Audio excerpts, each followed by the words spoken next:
Good morning students. आज के इस वीडियो लेक्चर में हम डिस्कस करेंगे subject code CS 209 internet and web technology की थर्ड यूनिट जावास्क्रिप्ट के कुछ टॉपिक्स। लास्ट वीडियो लेक्चर में हमने डिस्कस किया था कि जावास्क्रिप्ट क्या है, उसके क्या क्या एडवांटेज हैं, क्या लिमिटेशंस हैं और किस तरह से HTML के कोड में हम जावास्क्रिप्ट को इंसर्ट कर सकते हैं। अब जावास्क्रिप्ट के कोड को लिखने के लिए कुछ बेसिक इन्फॉर्मेशन हमें जावास्क्रिप्ट के बारे में पता होनी चाहिए, तो वो हम आज वन बाय वन डिस्कस करेंगे। सबसे पहले जावास्क्रिप्ट डेटा टाइप। तो सबसे पहले जैसे कि नॉर्मल हम कोई भी प्रोग्रामिंग लैंग्वेज पढ़ते हैं तो उसमें डेटा टाइप्स के बारे में पढ़ते हैं, जो बेसिकली ये बताता है कि कोई पर्टिकुलर प्रोग्रामिंग लैंग्वेज किस तरह की डेटा को किस तरह से स्टोर करेगी और कितना स्पेस मेमोरी के अंदर ऑक्यूपाई करेगी, राइट। उसी तरह से हम जावास्क्रिप्ट में डेटा टाइप्स पढ़ेंगे कि कौन कौन से डेटा टाइप्स होते हैं। सो one of the most fundamental characteristics of a programming language is the set of data type it support. एक बहुत ही कॉमन और फंडामेंटल कैरेक्टरिस्टिक होती है किसी भी प्रोग्रामिंग लैंग्वेज की, वो ये होती है कि किस टाइप की डेटा कौन से डेटा टाइप्स को सपोर्ट करती है। These are the type of values that can be represented and manipulated in a programming language. तो जावास्क्रिप्ट जो है वो बेसिकली तीन प्रिमिटिव डेटा टाइप्स को सपोर्ट करती है। पहला है नंबर्स, सेकंड है स्ट्रिंग और थर्ड है बूलियन। नंबर के अंदर जैसे एग्जांपल है 123, 120.50, दैट मीन्स कि नेचुरल नंबर, होल नंबर और जो डेसिमल नंबर्स होते हैं, तीनों तरह के नंबर्स को ये सपोर्ट करती है। सेकेंड है स्ट्रिंग ऑफ टेक्स्ट, कि टेक्स्ट का कोई भी स्ट्रिंग है, मीन्स स्ट्रिंग क्या होगा, कॉम्बिनेशन ऑफ वर्ड्स, तो उसको ये सपोर्ट करती है। और थर्ड है बूलियन, बूलियन आइदर ट्रू और फॉल्स। तो जावास्क्रिप्ट जो होता है उसके अंदर दो ट्राइबल डेटा टाइप्स हैं, एक तो नल है और एक अनडिफाइंड है। Each of which defines only a single value. In primitives data type के अलावा जावास्क्रिप्ट जो है वो एक कंपोजिट डेटा टाइप को भी सपोर्ट करता है, जिसको ऑब्जेक्ट बोलते हैं, जो हम बाद में डिस्कस करेंगे। Now JavaScript does not distinction between the integer value and floating point values. That means कि नॉर्मल जैसे हमने सी लैंग्वेज में पढ़ा था, तो उसमें अगर हमें इंटीजर टाइप की वैल्यू चाहिए, स्टोर करवानी है, तो हम इंट डेटा टाइप को यूज़ करते हैं। अगर फ्लोटिंग चाहिए हमें तो फ्लॉट या डबल हम यूज़ करते हैं कीवर्ड। लेकिन यहाँ पे अगर हमें इंटीजर वैल्यू यूज़ करनी हो, चाहे हमें फ्लोटिंग पॉइंट वैल्यूज़ यूज़ करनी हो, वो उनके बीच में डिस्टिंग्विश नहीं करता है। वो सभी के सभी किस कैटेगरी को बिलोंग करेंगे, नंबर्स कैटेगरी को बिलोंग करेंगे। और जितने भी जावास्क्रिप्ट के अंदर नंबर्स होते हैं वो रिप्रेजेंट किए जाते हैं 64 बिट फ्लोटिंग पॉइंट फॉर्मेट से, जो कि IEEE 754 स्टैंडर्ड के अंदर डिसाइड है। उस ये जो फॉर्मेटिंग है 64 बिट फ्लोटिंग पॉइंट फॉर्मेट, इसके अकॉर्डिंग ही नंबर्स को रिप्रेजेंट किया जाता है या स्टोर करवाया जाता है, वेदर कि वो इंटीजर नंबर है या फिर कोई फ्लोटिंग पॉइंट नंबर है। नाउ जावास्क्रिप्ट वेरिएबल, की वेरिएबल क्या होता है। Like many other programming languages, JavaScript has variables. Variable can be thought of as a named container. You can place data into these containers and then refer to the data simply by naming the container. मतलब कि जैसा कि हम दूसरी programming languages के अंदर भी पढ़ रहे हैं, जावास्क्रिप्ट जो होता है उसके अंदर भी वेरिएबल्स होते हैं। वेरिएबल्स को हम एक तरह से ये मान सकते हैं कि वो कोई कंटेनर है। बेसिकली कंटेनर क्या होता है, जिसमें हम कोई सामान रख सकें, लाइक तो इसी तरह से यहाँ पे प्रोग्रामिंग लैंग्वेजेस के अंदर वेरिएबल्स जो हैं उनको एक कंटेनर की तरह ट्रीट किया गया है, जिसके अंदर हम बेसिकली अपनी वैल्यूज को या जो डेटा है हमारा उसको हम इंसर्ट करते हैं या उसको हम प्लेस करते हैं। और जब भी उस डेटा को यूज़ करना है तो बेसिकली हम क्या करेंगे, जो कंटेनर का नाम है उसको, मतलब कि जो मेमोरी लोकेशन है उसको हमने एक नाम दे दिया, तो उस बेसिकली उस नाम से हम उस डेटा को क्या कर सकते हैं, एक्सेस कर सकते हैं। Before you use a variable in JavaScript you must declare it. जैसा कि नॉर्मली हम प्रोग्रामिंग लैंग्वेजेस में पढ़ते हैं, सी के अंदर भी पढ़ते हैं कि अगर हमें कोई वेरिएबल यूज करना है तो उसे हमें पहले डिक्लेयर करना पड़ेगा। तो यहाँ पे भी जो वेरिएबल्स हैं उनको अगर हमें यूज करना है तो हमें उनको डिक्लेयर करना पड़ेगा। वेरिएबल्स को जब भी डिक्लेयर किया जाता है तो उसके लिए कीवर्ड यूज किया जाता है वेर। कोई भी हम जब भी वेरिएबल डिक्लेयर करेंगे तो इस कीवर्ड का यूज करेंगे और उसके बाद हम नेम देंगे जो भी हम उस वेरिएबल का नाम रखना चाहते हैं। जैसे फॉर एग्जांपल हमने यहाँ पे स्क्रिप्ट टाइप में लिखा है जावास्क्रिप्ट, दैट मीन्स कि हम जावास्क्रिप्ट टाइप की स्क्रिप्ट यूज कर रहे हैं। यहाँ पे वेर मनी लिखा है और वेर नेम, इसका मतलब यहाँ पे दो वेरिएबल्स क्रिएट हो गए जिनमें से एक वेरिएबल का नाम मनी है और दूसरे वेरिएबल का नाम नेम है।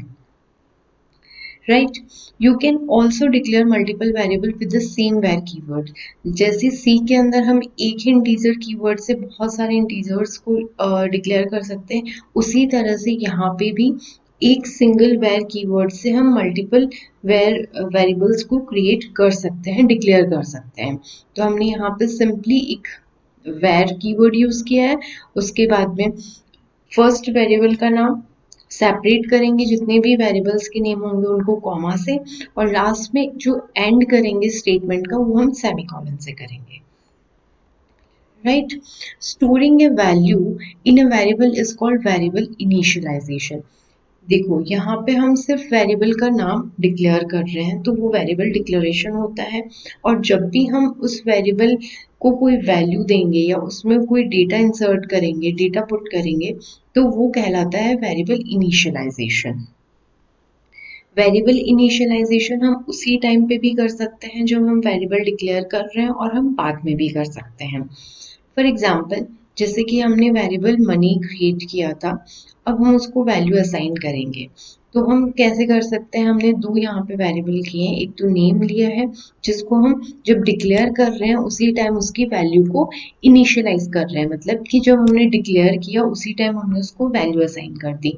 दूसरा मेथड है कि हम उसको बाद में भी वैल्यू असाइन कर सकते हैं। तो उसके लिए हमें क्या करना पड़ेगा, सेम जो असाइनमेंट ऑपरेटर है उसका यूज करेंगे। लेफ्ट राइट हैंड साइड में वो वैल्यू आएगी जो हम असाइन करना चाहते हैं, और लेफ्ट साइड में उस वेरिएबल का नाम आएगा जिसमें उस वैल्यू को असाइन करना चाहते हैं। अब नोट करने की बात है, use the var keyword only for declaration और initialization once for the life of any variable name in a document. You should not redeclare same variable twice. देखो, वेर कीवर्ड को जब भी हम यूज कर रहे हैं तो हम डिक्लेरेशन के लिए कर रहे हो या इनिशियलाइजेशन के लिए कर रहे हो, उस नेम को हम एक ही बार throughout the program, throughout the document एक ही बार डिक्लेयर करेंगे। ऐसा नहीं है कि हम सेम वेरिएबल को बार बार डिक्लेयर कर रहे हैं, ऐसा पॉसिबल नहीं है। Right, JavaScript is untyped language, that means a JavaScript variable can hold a value of any data type. अगर हमने कोई वेरिएबल डिक्लेयर किया है तो वो वेरिएबल किसी भी टाइप की वैल्यू को स्टोर कर सकता है। वो स्ट्रिंग भी कर सकता है, नंबर भी कर सकता है, बूलियन भी कर सकता है, कि कोई जो हमने तीन डेटा टाइप पढ़े हैं, तीनों डेटा टाइप में से वो किसी भी टाइप की वैल्यू को स्टोर कर सकता है। लेकिन नॉर्मली ऐसा दूसरी प्रोग्रामिंग लैंग्वेजेस के अंदर नहीं होता है। The value type of a variable can change during the execution of a program and JavaScript can take care of it automatically. Next है जावास्क्रिप्ट वेरिएबल स्कोप, कि जावास्क्रिप्ट के जो वेरिएबल्स हम डिक्लेयर करते हैं उनका स्कोप क्या है। स्कोप का मतलब है कि हम उसको किस तरह से एक्सेस कर सकते हैं। The scope of a variable in the region of your program in which it is defined. Normally कोई भी वेरिएबल है उसका स्कोप कहाँ रहता है, जिस ब्लॉक के अंदर हमने उसको डिफाइन किया है, उस वेरिएबल को डिफाइन किया है, वहां पे वो उसका रीजन रहता है प्रोग्राम के अंदर। तो जावास्क्रिप्ट के अंदर वेरिएबल्स के दो स्कोप हो सकते हैं, एक ग्लोबल स्कोप हो सकता है और एक लोकल स्कोप हो सकता है। ग्लोबल वेरिएबल जो होते हैं वो कौन से होते हैं, global variable has global scope which means it can be defined anywhere in your JavaScript code. जब किसी वेरिएबल को हम अपने प्रोग्राम में कहीं पे भी डिक्लेयर कर सकते हैं और उसको कहीं पे भी एक्सेस कर सकते हैं, तो इसका मतलब वो एक ग्लोबल वेरिएबल है। Local, second है local variable. A local variable will be visible only within a function where it is defined. Function parameters are always local to that function. Local variables ऐसे वेरिएबल्स हैं जो किसी function के अंदर, जो function का block है, फंक्शन का ब्लॉक बेसिकली कोई भी ब्लॉक होगा वो हम ये कहेंगे कि जहाँ से स्टार्ट होता है वो पर्टिकुलर फंक्शन और जहाँ पे एंड होता है। पूरे प्रोग्राम के अंदर नॉर्मली जैसे हम सी के अंदर भी देखते हैं, तो एक ही प्रोग्राम के अंदर बहुत सारे ब्लॉक हो सकते हैं। तो जिस ब्लॉक के अंदर कोई पर्टिकुलर या किसी फंक्शन के अंदर किसी पर्टिकुलर वेरिएबल को अगर हमने डिक्लेयर किया है, तो उसका स्कोप जो होगा वो विद इन दैट फंक्शन रहेगा। मतलब कि उस वेरिएबल को हम उस पर्टिकुलर फंक्शन के बाहर यूज नहीं कर सकते, उस फंक्शन के अंदर हम उसको यूज कर सकते हैं। Within the body of a function, a local variable take precedence over a global variable with the same name. अगर local variable और global variable दोनों का same name है, तो उस केस में क्या होगा कि किसी फंक्शन के अंदर अगर हम हमारा कंट्रोल है और फंक्शन अभी वर्क कर रहा है, तो उस फंक्शन के अंदर जो प्रेसिडेंस है वो उस लोकल वेरिएबल को मिलती है। मतलब कि फॉर एग्जांपल एक ही वेरिएबल है और उसको हमने ग्लोबल वेरिएबल में वैल्यू 10 असाइन कर रखी है और लोकल वेरिएबल भी हमने सेम नाम से दिया और उसको वैल्यू असाइन कर रखी है 5।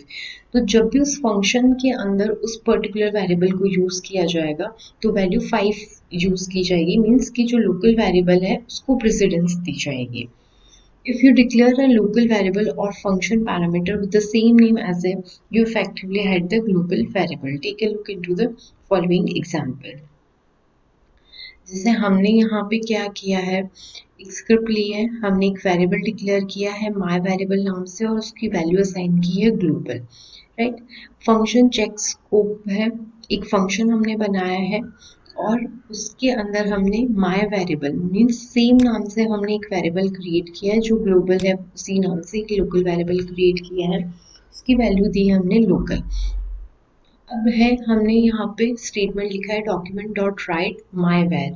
तो बेसिकली ये स्टेटमेंट क्या करेगा कि राइट करेगा, मीन्स टाइप करेगा, कंसोल पे हमें शो करेगा, क्या शो करेगा, माई वेर की वैल्यू। तो अब बेसिकली माई वेर जो है इसकी दो वैल्यूज है, एक है ग्लोबल और एक है लोकल, लेकिन यहाँ पे एज अ आउटपुट हमें लोकल वैल्यू दिखेगी, क्योंकि जैसा कि हमने अभी पढ़ा कि विद इन अ फंक्शन अगर कोई वेरिएबल है वो ग्लोबल भी है और लोकल भी है, तो जो लोकल वेरिएबल की वैल्यू है उसको प्रेसिडेंस दी जाती है, उसको कंसीडर किया जाता है, राइट। अब वेरिएबल का नाम हम क्या रख सकते हैं, जैसे कि कुछ रूल्स थे। अगर हम सी की बात करें तो सी के अंदर हम जो वेरिएबल्स को डिक्लेयर करते हैं तो उसके कुछ रूल्स होते हैं। उसी तरह से जावा स्क्रिप्ट की जब हम रूल्स वेरिएबल का नाम हम जब डिसाइड करते हैं, वेरिएबल का नेम मतलब जैसे फॉर एग्जांपल यहाँ पे माय वेर है, ये बेसिकली हमने एक वेरिएबल को नाम दिया है, राइट।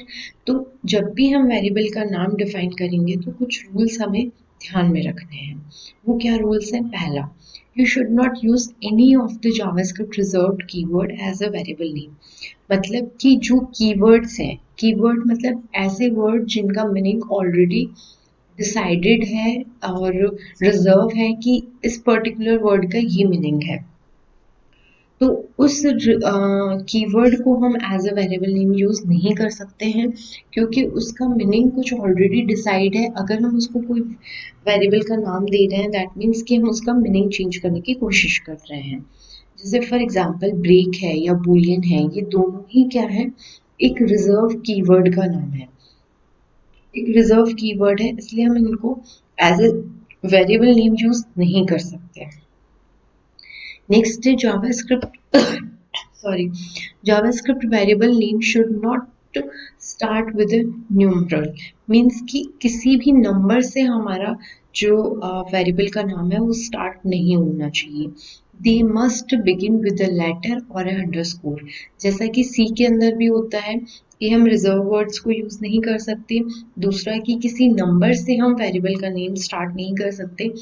या तो कोई अल्फाबेटिक लेटर होना चाहिए या फिर अंडरस्कोर होना चाहिए, ये दोनों ही वैलिड है। लेकिन जैसे 1 2 3 टेस्ट दिया है तो ये किससे स्टार्ट हो रहा है, वन मतलब नंबर से स्टार्ट हो रहा है, इसलिए ये एक इनवैलिड वेरिएबल नेम है। नेक्स्ट है JavaScript variable names are case sensitive. Case sensitive मतलब कि जहाँ पे अपर केस और लोअर केस जो है उनका मीनिंग डिफरेंट होता है। फॉर एग्जांपल अगर हम कैपिटल में एन लिखते हैं और नेम वेरिएबल यूज करते हैं और एक स्मॉल में लिखते हैं तो इन दोनों का जो मतलब है वो अलग है, ये दोनों as a different variables treat किए जाएंगे। तो अगर हमने कहीं पे भी इस पर्टिकुलर वेरिएबल नेम को यूज़ किया है तो हमें हर जगह इसकी वैल्यू को एक्सेस करने के लिए यही की यही वर्ड एग्जैक्टली हमें यूज़ करना पड़ेगा। हम लोअर केस को अपर केस और अपर केस को लोअर केस में चेंज नहीं कर सकते। अब है JavaScript reserved words. A list of all the reserved words are given in the following table. They cannot be used as JavaScript variable, function, method, loop, labels or any object name. ये कुछ जावा के keywords हैं जिनको हम use नहीं कर सकते हैं फॉर वेरिएबल नेम या फंक्शन का नेम, या फिर लूप के अंदर हमें लेबल यूज़ करना है उसके लिए हम यूज़ नहीं कर सकते हैं। तो ये सारे जो आपको टेबल में दिख रहे हैं वो कीवर्ड्स हैं, रिजर्व्ड कीवर्ड्स हैं, राइट। नेक्स्ट है जावास्क्रिप्ट ऑपरेटर्स कि अभी तक हमने जो डिस्कस किया वो था कि जावास्क्रिप्ट के अंदर अगर हमें कोई वेरिएबल क्रिएट करना है तो वह कैसे क्रिएट कर सकते हैं, कौन कौन से डेटा टाइप्स होंगे और क्या रूल्स हमें फॉलो करना है जब भी हम वेरिएबल का नेम देंगे, किस तरह से वो वैल्यू को स्टोर करेगा। नेक्स्ट है जावास्क्रिप्ट ऑपरेटर्स कि जावास्क्रिप्ट के अंदर कौन कौन से ऑपरेटर्स यूज़ कर सकते हैं। इसके अलावा हम पढ़ेंगे कि कौन कौन से लूप्स जो है वो हम इसके अंदर यूज़ कर सकते हैं। बेसिकली इसके अंदर जितने भी ऑपरेटर्स होते हैं जो हम सी प्रोग्रामिंग लैंग्वेज के अंदर पढ़ते हैं वो सभी ऑपरेटर्स हम यहाँ पे जावास्क्रिप्ट के अंदर भी डिस्कस करेंगे।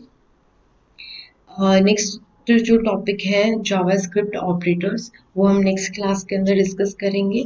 Thank you.